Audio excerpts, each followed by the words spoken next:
out here at George's place on a snowy Saturday. Kind of going to watch the SU game, talking race. We got a whole bunch of folks here. George did something he hadn't done since 07, 08. That was the last time he raced an IMCA Modified. Got back at the track this past year with the Dirt Modified Nostalgia Tour. That is his car behind him here. Actually had a couple second places. Brewerton was one of those. He ran 8 of the 9 races that the Dirt Modified Nostalgia Tour ran in New York State and, of course, Pennsylvania. How you doing, man? I haven't seen you, I think, since Brewerton. Last summer. Brewerton or Thunder Mountain, you might have been up to either two. But had fun? Was it good? Was it a good excellent. thing? All our purpose was to get back on the track and finish races and have a ball like we used to back in the IMCA days. And that was exactly what happened? We had a couple good runs and, would have liked to see more car count, but it was tough after COVID and the border was closed. Those guys wanted to come down. We wanted to go up there for a couple of their races, and this year I don't know what's going to happen. Oh, well, you're planning on racing, though, right? Somewhere, but Jeff had called and told me that they're just going to run a Canadian series because of the border and the low car count we had last year. Okay. But things could change, you don't know. That was before Christmas I had talked to him. But, like he said, things could change. We'll have to see what goes on, They got a bunch of good races up there, big dollar races up there in Ontario. Yeah, they're actually paying some money now, too, actually. Unbelievable. For those as well. So we may try to hit a couple of those. I would imagine this was different, though, because an IMCA and a 98 Troyer with your IMCA motor, they probably drove a lot differently, did they? Oh, absolutely. It was a total different feel. You're sitting in the center of the car, plus you're sitting up like on a chair where in IMCA you're on your butt's low, 2 inches off the ground, Just a totally different feel. I had to get used to it, It took me about the third race so I felt comfortable in the car, really. Well, correct me if I'm wrong, but I've talked to IMCA late model. They drive similarly. Right. You got to drive them hard, where with this, you were probably not driving it nearly as hard, I would imagine. Or were you? I tried to, but the car, again, it's a lot of components on here to set up to make the car handle the way I want to. So I'm getting used to the car, let alone trying to get used to the setup and everything else, which I knew nothing about these cars till I got one. And, of course, there were some little issues you told me as you were putting it together, right? What do you mean? Like body panels and rubber rails we and bought things the like car, that, right?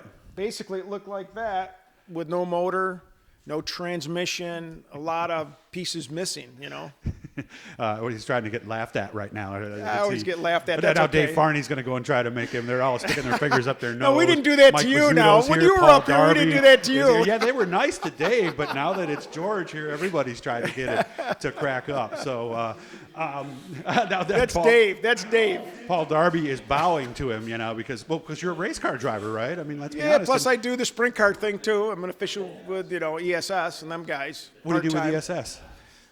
Whenever them guys can't make it, one of them I usually fill in. Like this past year, Fred got hurt real bad up to Evans Mills, and I had to fill in and do tech for like 3 weeks during that summer stint of 5 races there. I could make 3 of them and did the tech for them. Oh, okay. And didn't you also work at Brewerton for a time? Oh, I worked at Brewerton for 15 Turn years. Yeah, turn 1, letting the cars in and out of the track for 15 years. Mm-hmm. And you got to pay attention there because the way that wall juts out where you're standing. You only can watch the cars coming at you off of turn 4, because if you don't, you're going to get run over.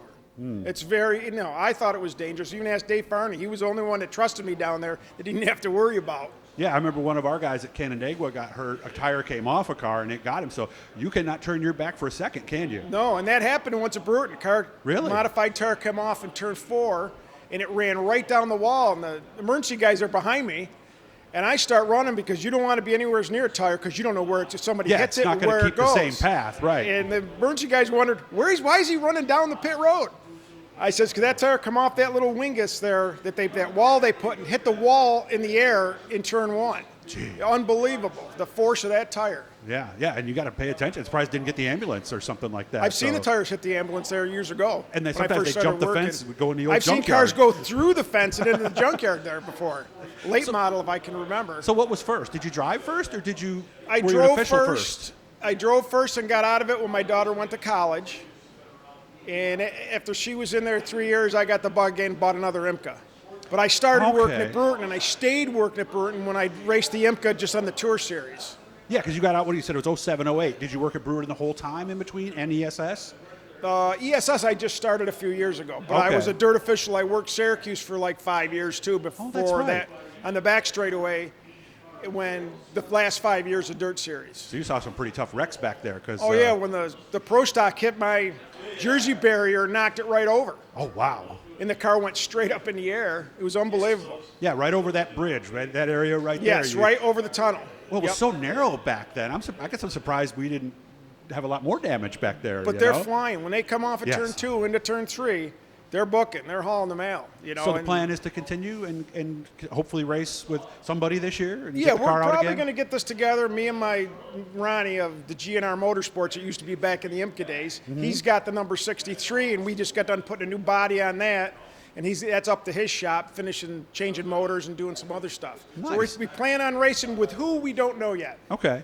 Now, I thought this was your 69 Camaro. There's one over here to the left, but you're actually doing some work for somebody on that? Yeah, so a good friend of mine, Tommy Baker there, he drag raced for years.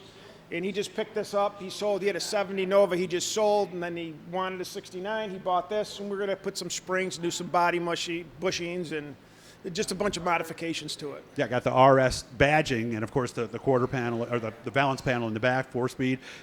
What about yours? Mine's in the trailer for the winter. Okay, and what is that? That's a 68 Camaro Super Sport I've had since 1980. A real SS? Yeah, it's an original Super Sport with deluxe interior and a lot of options on it, power steering, power brakes. And I've had that, like I said, for a ton of years. Yeah, a lot of those had the drum brakes on them back in 68 too. Yeah, I got disc in the front, still got drum in the back. Okay. But I'm going to modify it. I'd like to put an LS motor in it.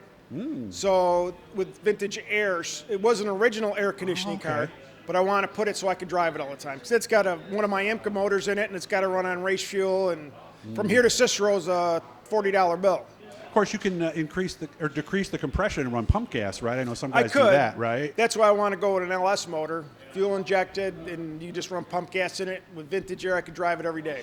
Well, make sure to take me for a ride this summer then when you get it on. When we get it on the road, let me know. We'll take it for a ride. Yeah, well, I'll bring mine out. We said that last year. I know, and somehow we never did it. We never hooked up. We were so busy during the summer. Well, we were going to do it this year. That's all there is to it. Come on down. Thanks for having me out, man. I appreciate it. Hit the Blue E guys, and we're going to get Paul Darby in here next, and you're going to have to give Paul a hard time like he did you. Nah, okay? he'll make his own hard time. Oh, he'll make his own hard time. Good to see you, man. Thank you Seriously. very much. Yep.